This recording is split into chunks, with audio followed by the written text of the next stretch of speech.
हे मेहरबान करजान, welcome back to another life story of ड्रामेबाज आशीष सचदेव। तो बात है 12th मई की, जब मेरा एविस हेल्थ केयर में फर्स्ट डे था। एविस हेल्थ केयर में मैं एक ही कंडीशन से आया था कि मैं कैमरा परचेस करूंगा और वो लोग मुझे लैपटॉप देंगे जिसमें मैं एडिट करूंगा। तो मैंने अपने कजिन को फोन किया जो कि कनाडा में वीडियोग्राफर है। तो मैंने उसको कहा कि यार अगर कैमरा लेना है तो कौन सा अच्छा रहेगा। तो उसने कहा मुझे सोनी का अल्फा A7 IV। अब जब मैंने उसकी रेट देखी तो वो था 2.5 लाख रुपए का।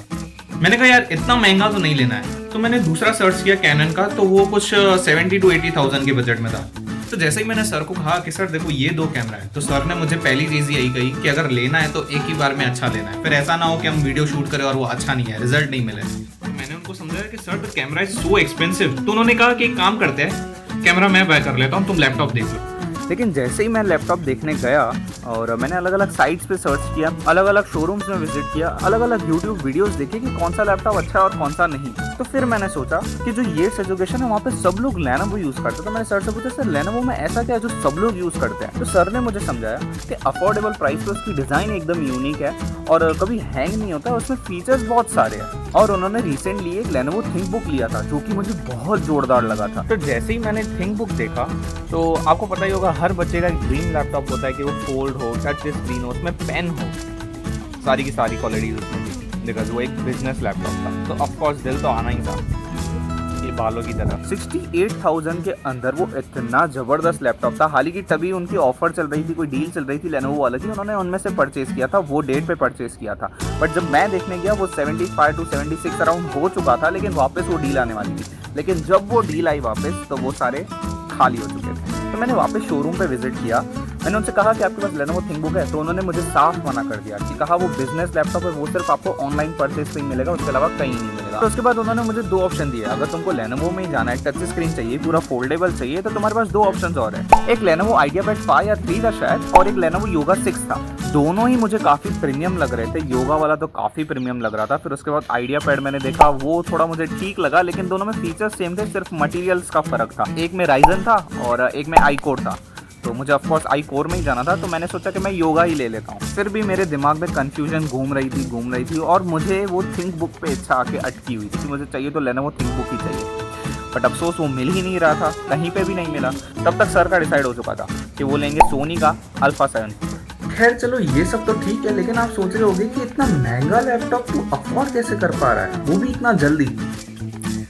मैंने जॉब 1 2 3 4 5 6 7 मैंने जॉब चालू करी थी सितंबर 2020 में, और तब मैं इतना अर्न किया करता था, और उसमें से मैंने 40,000 का ऑलरेडी कैमरा परचेस कर रखा था।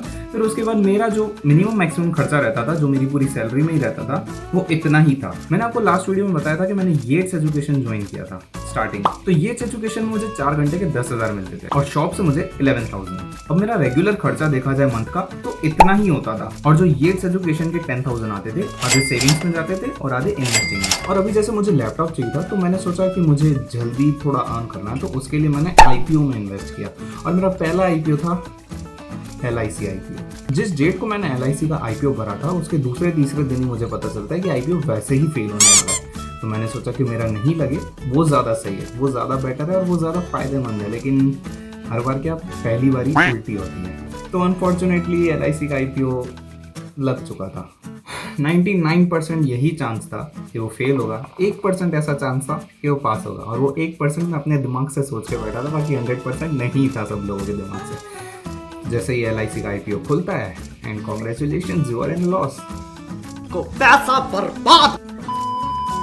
तो वहाँ पे थोड़ा मेरा माइनस चला गया, तो मुझे वापस थोड़ा ऊपर पुश करने के लिए थोड़े दिन रुकना पड़ा। हाँ, लेकिन येट्स एजुकेशन से जो मुझे 10,000 मिलते थे, मतलब जैसे फरवरी, मार्च, अप्रैल, मई, 4 महीने 40,000 हुए, और 75 का लैपटॉप था। और बाकी के मुझे जो आते थे वो थोड़े मैं सेव करता था, जो 11,000 में से, उसमें से थोड़े बचे हुए थे। एंड देन वो थोड़े दिनों के लिए वो डील निकली थी कि 90 to 95,000 वाले लैपटॉप्स आपको 75,000 तक मिल रहे थे। तो मैंने कहा यार ये डील तो हाथ में जाने नहीं दे सकता। तो मेरे कज़न ब्रदर और फ्रेंड ने मुझे कहा कि जो भी कह सकते हो कि तू हाल फिलहाल मेरी कैश यूज़ कर ले, तू मुझे आने वाली सैलरी से वापस दे देना। तो मैंने सोचा नहीं यार, इससे अच्छा तो EMI ले लेता हूँ। तो जब मैंने उनको कहा कि नहीं मैं EMI करना ज़्यादा प्रेफर करूँगा, तो उसने मुझे ये समझाया कि देख हमसे लेगा, इंटरेस्ट चार्ज नहीं होगा, EMI करेगा, और तेरे माथे में थोड़ा बर्डन रहेगा कि हर महीने इतना इतना इतना देने का, इससे अच्छा तू हमको धीरे धीरे करके दे देना। मैंने कहा यार ठीक है। देखो पैसे तो जमा हो चुके थे, लेकिन लेनोवो मिल नहीं रहा था, वो भी थिंकबुक या तो योगा भी आउट ऑफ स्टॉक चला गया। आइडिया पैड में मेरी इच्छा आ नहीं रही थी और कैमरा लेने का दिन आ गया। हम लोग सोनी अल्फा 7 IV लेने पहुंच गए और जब तक उसका बिलिंग हो, अनबॉक्सिंग हो, तो मैंने सोचा कि तब तक मैं लैपटॉप के काउंटर पे लैपटॉप देख लेता हूँ, वहाँ पे योगा 6 था। लेकिन वहाँ पे सिर्फ वो जो उधर डिस्प्ले मॉडल होता है, मुझे कहा कि आपको यही मिलेगा बिकॉज ये लास्ट पीस है। मैंने कहा ये नहीं चाहिए मुझे। फिर HP पवेलियन देखा, फिर उसमें पेन नहीं थी तो मुझे लगा नहीं कि वो वर्थ इट है। फिर क्रोमा की मुझे एक सेल्समैन ने कहा कि अगर आपको यही सारे फीचर्स चाहिए, टच स्क्रीन, फोल्ड, पेन, जो मतलब सारी ग्राफिक डिजाइनिंग इन सब के लिए यूज होता है, एडिटिंग के लिए यूज होता है, तो आप डेल क्यों नहीं ट्राई करते। अब पर्सनली मुझे डेल बिल्कुल पसंद नहीं था, पता नहीं क्यों, उसकी डिजाइन और उसकी मतलब क्या कहते हैं लोगो से। पर जैसे ही मैंने डेल देखा तो इट वॉज लाइक वाओ, इतना प्रीशियस प्रीमियम मॉडल लग रहा था वो। और मैंने डिसाइड कर लिया कि डेल ही लेंगे। और जो एविस हेल्थ केयर वाली कंपनी थी जहाँ पे मैं जॉब करता था, वहाँ के डायरेक्टर ने भी मुझे यही चीज़ कही कि तुम डेल लो, क्योंकि उनका मानना ऐसा है कि डेल बहुत जल्दी खराब नहीं होता। तो इधर मैं कंफ्यूज हुआ क्योंकि वो भी वहाँ पे वही बोले, ये भी यहाँ पे यही बोले। अब लास्ट में मुझे लेनोवो मिल नहीं रहा था तो मुझे ऐसा ही लगा कि भगवान चाहते हैं तो लेनोवो नहीं ले तो डेल ले ले। तो आई डिसाइडेड डेल। लेकिन अब आ रहा था उसका प्राइस इशू, बिकॉज वो लैपटॉप 80,000 का था। मैंने कहा यार ये तो बहुत ज़्यादा हो गया, अब बहुत ज़्यादा हो गया। लेकिन मैंने पूछा कि इसमें डिस्काउंट करवाना हो तो कैसे डिस्काउंट होता है, तो उन्होंने कहा कि आप HDFC का क्रेडिट कार्ड लो, 2,000 रुपये ऑफ। इसके साथ नॉइस की वॉच फ्री मिल रही है 2,000 की, वो आपका 2,000 कम हो जाएगा, और ऐसे ऐसे करके 3-4 डिस्काउंट है। तो फिर मैंने येट्स एजुकेशन में एक स्टाफ को बोला कि अगर आपके पास HDFC का क्रेडिट कार्ड है तो मुझे यूज़ करने दो, मैं आपको सारा कैश में पेमेंट कर देता हूँ। तो फिर मैंने HDFC का क्रेडिट कार्ड यूज़ किया और मुझे 2,000 रुपीज़ ऑफ मिले। फिर मैंने नॉइस की वॉच कैंसिल कर दी। मेरी इच्छा बहुत थी वो डिजिटल वॉच लेने की, बट मैंने कहा कि जब तक तुम्हारे लिए वो काम की चीज़ नहीं है तुम नहीं खरीदोगे, तो मैंने नहीं खरीदी। मैंने कहा उसको माइनस कर दो। तो ऐसे कर करके मैं 75 तक पहुंच गया। कैमरा परचेस करने के दूसरे दिन मैं गया, लेकिन क्रेडिट कार्ड लेके जाना भूल गया। तीसरे दिन गया तो फिर कुछ कैश का इशू आ गया। फिर मैं चौथे दिन गया और मुझे रास्ते में G-Wagon दिखी। खैर वो बात तो अलग ही है, लेकिन उस दिन लैपटॉप मैंने खरीद लिया। Guys, finally I am buying a laptop in Chroma. From Chroma, sorry. Wastelands through the highways till my shadow turns to sun rays, and on we'll go through the wastelands, through the highways, and on we'll go.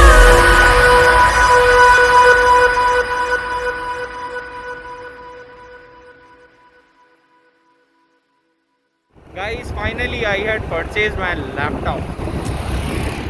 और जिस friend cousin ने मुझे cash बोरो पे दी थी कि तू इससे laptop ले ले तो मुझे आने वाली सैलरी से दे देना, उनको भी मैंने पे ऑफ कर दिया। अब टोटली लैपटॉप हमारा हो चुका है। अब उसमें मैं आप देख ही सकते हो मैंने कितनी अच्छी एडिटिंग करी लास्ट वाली वीडियोस में, और जो इतने रील कंटेंट आ रहे हैं, इतने जो शॉर्ट्स आ रहे हैं, वो सारी एडिट हो रही है ये लैपटॉप से ही। देखो वो रहा पड़ा है। तो ये है डेल।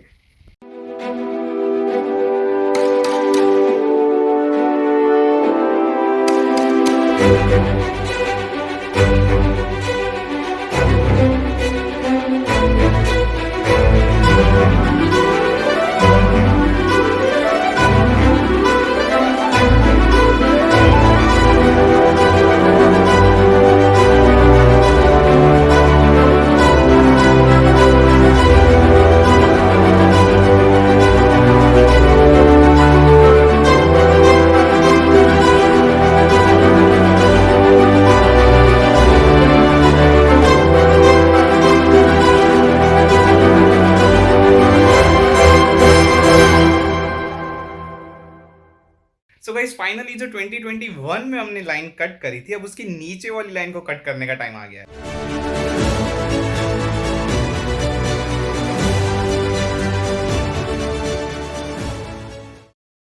पिक्चर अभी बाकी है मेरे दोस्त, पिक्चर अभी बाकी है। एविस हेल्थ केयर में मेरा काम सारे डायरेक्टर्स को इतना अच्छा लगा था कि उन्होंने मुझे फुल टाइम जॉब ऑफर करी, और फुल टाइम ऑफर में इतना ऑफर मिला मुझे। पूरा नहीं, टैक्सेस थोड़ा कटेगा, मतलब PF और प्रोफेशनल टैक्स वगैरह। तो मैंने ऑफर को एक्सेप्ट किया और येट्स एजुकेशन मैंने छोड़ दिया। फिर मैं एविस हेल्थ केयर में था 1 महीने तक। फिर 1 महीने के बाद वापस येट्स एजुकेशन से मुझे कॉल आता है कि तू कब फ्री है, कब हमारी वीडियो शूट कर सकता है। मैंने कहा दूसरा मौका।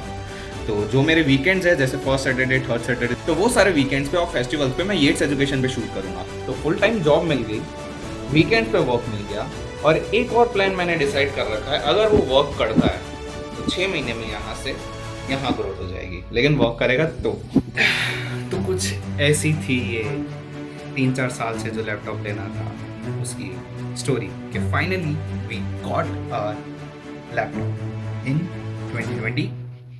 एक सेकंड, मैंने आपको कहा था शायद वीडियो में कि ये जो मेरा साल है काफ़ी इंटरेस्टिंग बनता जा रहा है, लेकिन एक चीज़ जो ऊपर जा रही है और दूसरी चीज़ नीचे भी जा रही है, वो ध्यान रखना। ऐसी एक सिचुएशन है, आने वाली वीडियो में पता चल जाएगी, लेकिन अभी नहीं, सक्सेस के बाद। मिलते हैं अगली वीडियो में।